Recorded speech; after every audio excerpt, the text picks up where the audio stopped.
ఎప్పుడు వస్తుందా ఏంటో ఎప్పుడు చూసినా లేటే. వస్తుందమ్మా వెయ్య.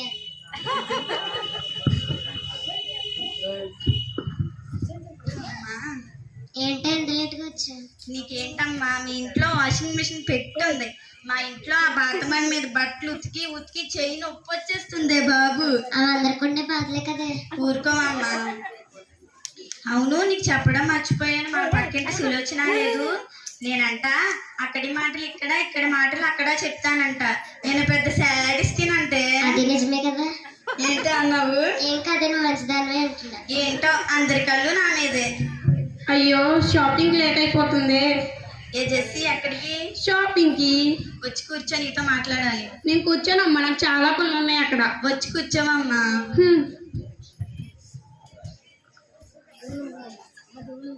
ఎందుకు పిలిచారో చెప్పండి. నీతో మాట్లాడదామని. చూసావే దీనికి ఎంత పొగరో. చూస్తున్నా. డబ్బుందని విర్రవీగుతుంది. పెద్ద ఫోన్ అనుకుంటా. ఇంకేంటే మరి? చెప్పాలి నువ్వే. నా దగ్గర ఏముంటాయో బాబు.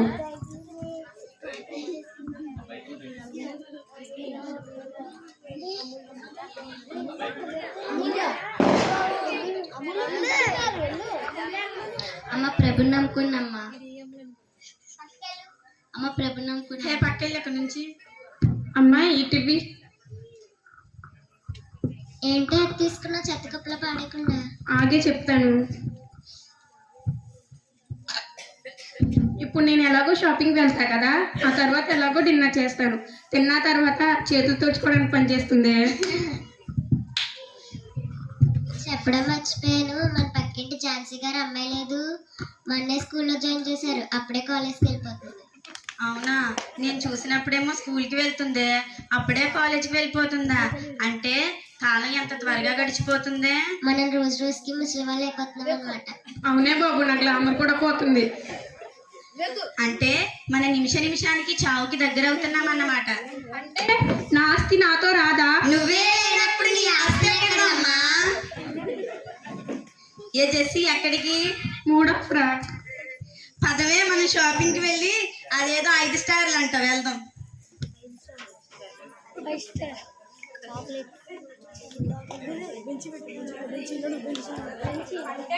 నేను నిమిషానికి చావుకు దగ్గర అవుతున్నానా? నేను సంపాదించిన ఆస్తి నాతో రాదా? ఏంటి, నిమిషానికి నేను చావుకు దగ్గర అవుతున్నానా? నాకు అసలు ఏం అర్థం కావడం లేదు. కాసేపు పడుకుందాం. నీ ఆయుష్కాలం ఎంత కొద్దిదో నీకు తెలుసా?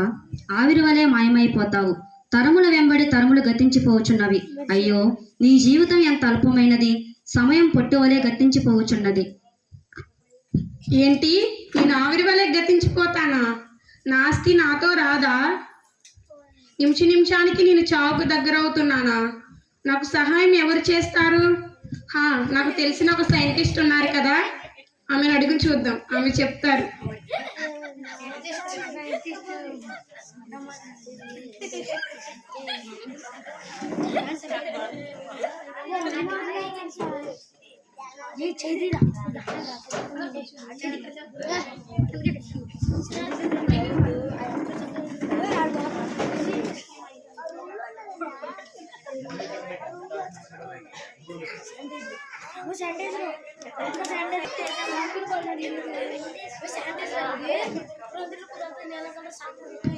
మీరు సైంటిస్టేనా? అవును, ఇలా వచ్చారు. నాకు చిన్న డౌట్ ఉందండి, మిమ్మల్ని అడిగి వెళ్దామని వచ్చా. కూర్చోండి. ఏమిటమ్మా మీ డౌట్? అసలు దేవుడు అనేవాడు ఉన్నాడా? ఈ సృష్టి ఎలా వచ్చింది? అసలు ఈ డౌట్ ఎందుకు వచ్చిందో నాకు అర్థం కావడం లేదు, కానీ ఈ ఒక్కటి మాత్రం నిజం. ఈ సృష్టిని చూడు, ఆకాశం, సూర్యుడు, చంద్రుడు వాటి స్థానంలో అవి ఉంటూ వాటి పనిని అవి చేసుకుంటున్నాయి. అలాగే సముద్రపు లోతు, చెట్టు పెరిగే విధానం చూస్తుంటే ఈ సృష్టి అంతటి వెనుక సృష్టికర్త ఉన్నాడని అర్థమవుతుంది. అసలు దేవుడు అనేవాడే ఉంటే మనం ఎందుకు చనిపోతున్నాం? మనకి ఇష్టమైన వాళ్ళు ఎందుకు చనిపోతున్నారు? ఈ చావడాలు బ్రతకడాలు నాకెలా తెలుస్తాయమ్మా? వెళ్ళి డాక్టర్ని అడుగు. సరేనండి.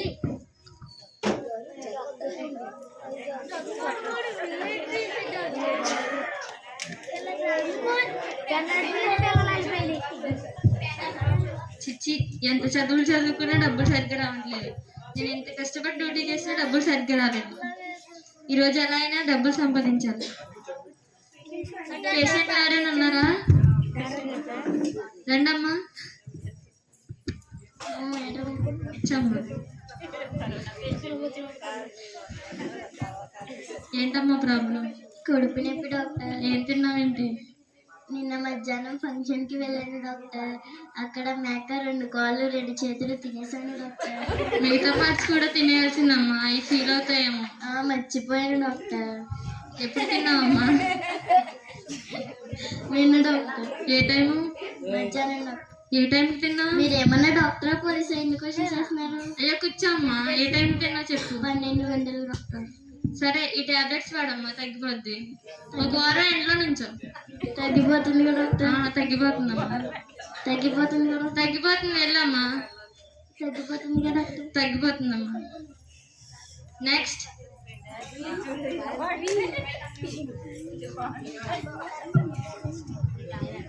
ఈ కుర్చీనా ఆ కుర్చీనా? ఈవిడేంటి ఇలా చేస్తుంది? డాక్టర్ ఇక్కడ 2 కుర్చీలు ఉన్నాయి, ఏ కుర్చీలో కూర్చోవాలి? ఓహో, ఇక్కడ 2 కుర్చీలు ఉన్నాయా? నీకు నచ్చిన కుర్చీలో కూర్చోమ్మా. ఏంటమ్మా? డాక్టర్ నాకు ఈ మధ్య 1, 2గా కనిపిస్తున్నాయి డాక్టర్. మీరెలా చెప్తున్నారు? మొన్న టీ స్టాల్కి వెళ్ళి టీ ఆర్డర్ చేశాను డాక్టర్. వర్కర్ టీ తెచ్చి ఇచ్చాడు డాక్టర్. ఇదేంటయ్యా 1 ఆర్డర్ తెస్తే 2 టీలు తెచ్చావంటే 1 అని కొట్టాడు డాక్టర్. కన్ఫామ్ గా ఈవిడికి పిచ్చే. ఆగమ్మా, మెడిసిన్ రాసిస్తాను. ఇవి వాడమ్మా, తగ్గిపోద్ది. మీరు చెప్పినట్లే చేస్తాను. Thank you doctor. సరే, ఫీజు ఇచ్చేళ్ళమ్మా. ఇదేంటమ్మా 100 ఇచ్చావు, 200 అయితే? 200 డాక్టర్. ఓహో, ఈవిడికి 1, 2గా కనిపిస్తాయి కదా. వెళ్ళమ్మా. మీరు చెప్పినట్లే చేస్తాను. సరే, వెళ్ళమ్మా. మీరు చెప్పినట్లే చేస్తాను. వెళ్ళమ్మా. నెక్స్ట్. డాక్టర్ కూర్చోమ్మా. నీ ప్రాబ్లం ఏంటి? నాకు 4 లక్షలు అప్పు ఉంది డాక్టర్, తీరుస్తారా? నేనుంది మీ రోగాలను ఏం చేయడానికి అమ్మా, మీ అప్పులు తెచ్చడానికి కాదు. అయితే నాకు ఒక ప్రాబ్లం ఉంది డాక్టర్. ఏంటి?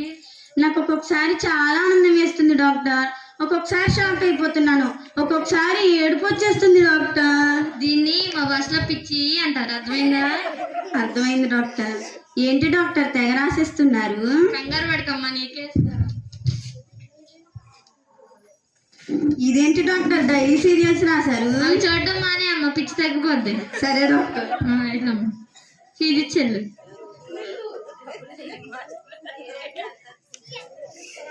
నెక్స్ట్.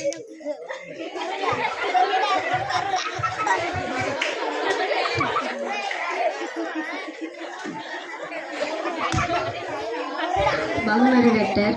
బాగున్నాను, మిమ్మల్ని ఎక్కడ చూసినట్లేదే. నేను చాలా దూరం నుంచి వచ్చాను డాక్టర్. మీరు ఏదో ఫేమస్ అని విన్నా. అవునవును, మేము ఫేమస్. మీరంత దూరం నుంచి వస్తే మీకు ఎవరు ట్రీట్మెంట్ చేయలేదా? చేశారు డాక్టర్. 14 రోజులు ఇంట్లో ఉండమన్నారు డాక్టర్. అదేదో కరోనాను వచ్చిందండి.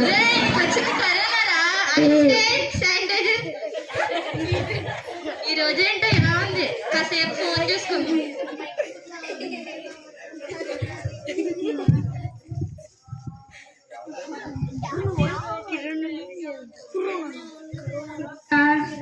ఏంట్రా ఎలా వచ్చావు? ఫోన్ చేస్తే నేను వస్తాగా.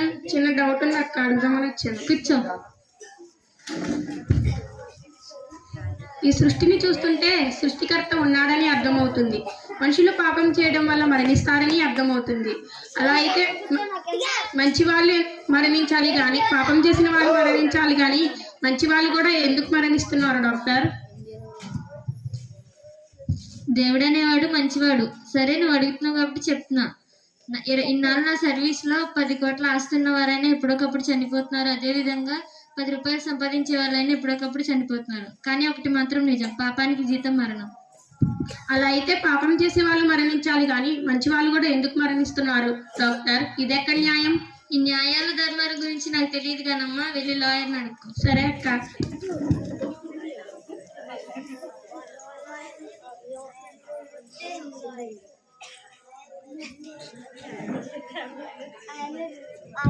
లాయర్ గారు, రండమ్మా, ఏ పేపర్ మీద సైన్ చేయాలి?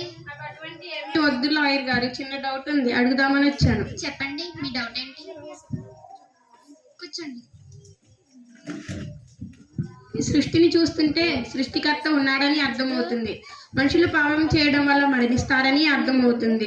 అలా అయితే పాపం చేసే వాళ్ళు మరణించాలి కానీ మంచి వాళ్ళు కూడా ఎందుకు మరణిస్తున్నారు లాయర్? ఇదెక్క న్యాయం? నేను ఒక లాయర్గా చెప్తున్నాను విను. ఈ లోకంలో నీతిమంతులు అనేవాళ్ళు ఒక్కళ్ళు లేరు. ఒక ఎగ్జాంపుల్ చెప్తాను విను. నువ్వు పుట్టినప్పటి నుంచి ఇప్పటి వరకు నీ ఆలోచనలు, నీ తలంపులు అన్నీ ఒక స్క్రీన్ పైన వేసి చూపిస్తే నువ్వు ఇక్కడ ఉండవు. ఎందుకంటే మన ఆలోచనలు అంతా భయంకరమైనవి. నువ్వనే కాదు, ఇక్కడ ఉన్న ఎవరైనా అంతే. అలాంటిది ఒక రోజు ఆ పరిశుద్ధ దేవుడి ముందు మనం నిలవగలమా?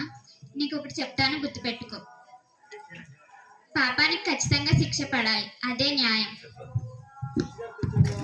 సరే లాయర్.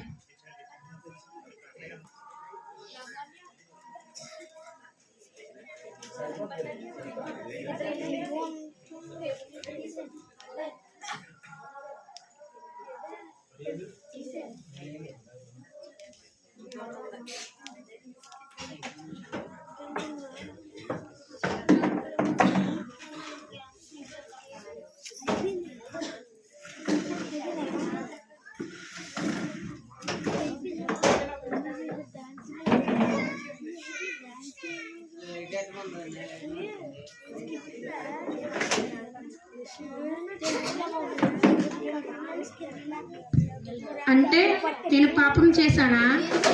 నాకు శిక్ష పడుతుందా? నాకు ఖచ్చితంగా శిక్ష పడుతుంది.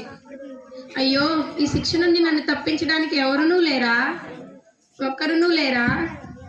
అయ్యో, నా కోసం ఎవరునూ లేరా? ఇంత డబ్బు సంపాదించానే, ఈ డబ్బు కూడా నన్ను రక్షించలేదు. అయ్యో, నా కోసం ఎవరునూ లేరా?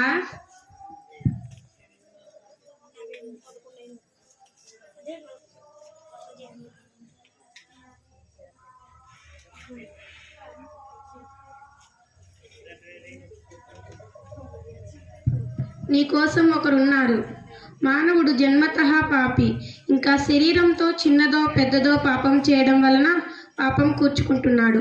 పాపం వల్ల వచ్చు జీతము మరణము. శరీర మరణం అందరికీ సాధారణం. మరణం అనంతరం మానవుని శరీరం చేరుకునేవి 2 స్థలాలు. ఒకటి పాపం వల్ల వచ్చే నిత్య నరకం, అక్కడ అగ్ని ఆరదు, దేహం చావదు, యుగయుగాలు భయంకరమైన యాతన.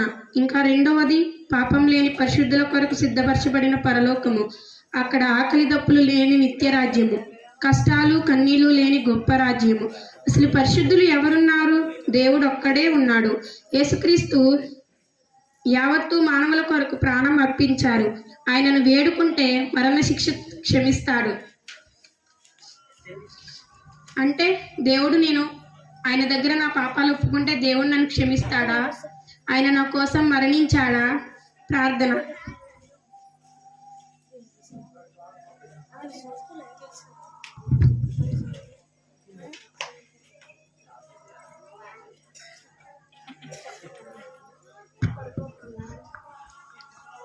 మీ కొరకు ఒకరు ఉన్నారు.